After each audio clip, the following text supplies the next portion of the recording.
Hello, I'm Chante Wouden, and you're watching TooeleTV. We are here at the brand new Grantsville City Library, and this is John Ingersoll, the library director. We are grateful that you took the time out to speak with us this afternoon. I can get more than just books here, right?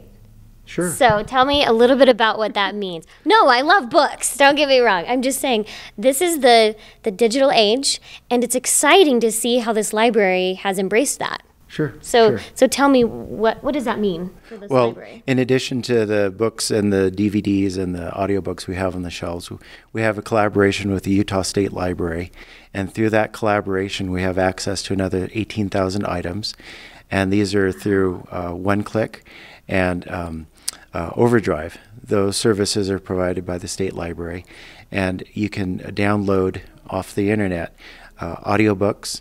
You can download ebooks. You can put them on your little readers. You can put them on your iPhones, your smartphones. Also through the State Library, we have Pioneer Library, and that gives you access, I would say, easily hundreds of thousands of items. If you wanted a magazine article from 5 years ago, you could find that and download it. If you wanted to practice for your GED or your GRE or ASVAB or whatever it is, you can do that. If you wanted to do family history research, you could do that. And then we're also gearing up for the summer reading program. Tell me about that. What is that program? Well, it's basically story time on steroids. Sounds so fun. What does that mean? Well, it's very similar to story time, except we'll have experts come in from the community.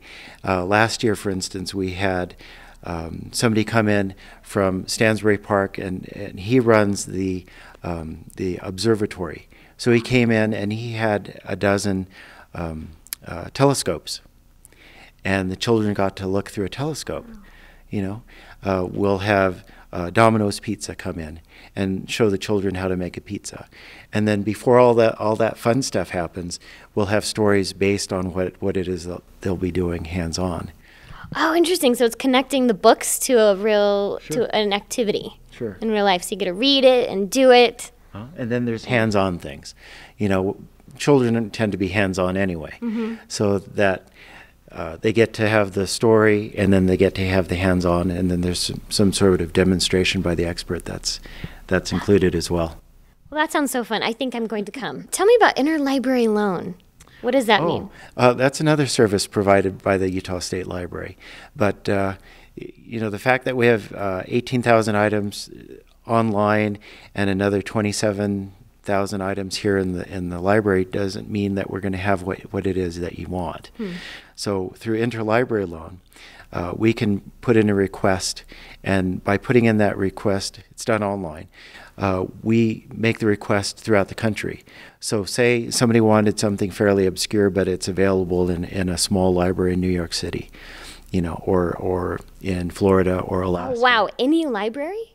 Yeah, everybody that participates has that access. Okay. And so we can get that specific item mailed to the library, and then the patron can come in and pick it up. Well, I know the mayor wants to have a city that provides services so that educational opportunities are here. If, for instance, for the summer, we're starting up a literacy program, and it's a tutoring program, and our focus is mainly on children, so they don't have that slide back. As they go through summer, they forget a lot of things that they've learned in the previous year. So we wanted to help with that, but we've also enlarged it to include adult literacy. Just because somebody is able to function doesn't mean that they can't improve their literacy. Right. And with adult literacy, it helps everybody. So, and aside from just having a library because it's fun to read, we can be a little bit more serious and actually help those that need some help. Yeah. And it's a multi-purpose sort of a situation. It's just not getting a book. It's having a place where people can meet. Yeah, it's having we have three conference areas: small, medium, and large. The large one accommodates up to 120 people. Wow. So it's a fairly good sized room. Absolutely.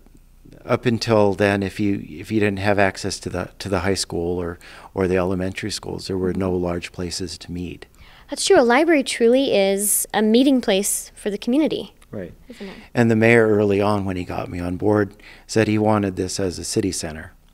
And in its own small way, I think it's going to end up being that. We're on track to becoming certified, and that's a 3-year process. Oh. And there's a whole stack of rules that we have to follow for that as well. We'll just add to the book. Certified with what? Meaning what? Utah State Library certifies smaller libraries for the state, and then once we become certified, we'll be qualified to receive grants money, things that aren't available to us right now. Okay, that's exciting. But they also, by certifying, we follow a booklet of standards that the state library has set forth for us. And by following those standards, we're doing a better job for the patron. Becoming more than just a building with a sign on the doors, that says library. That makes sense. Yeah. That makes sense. Well, thank you again. We appreciate your time. And you're watching TooeleTV.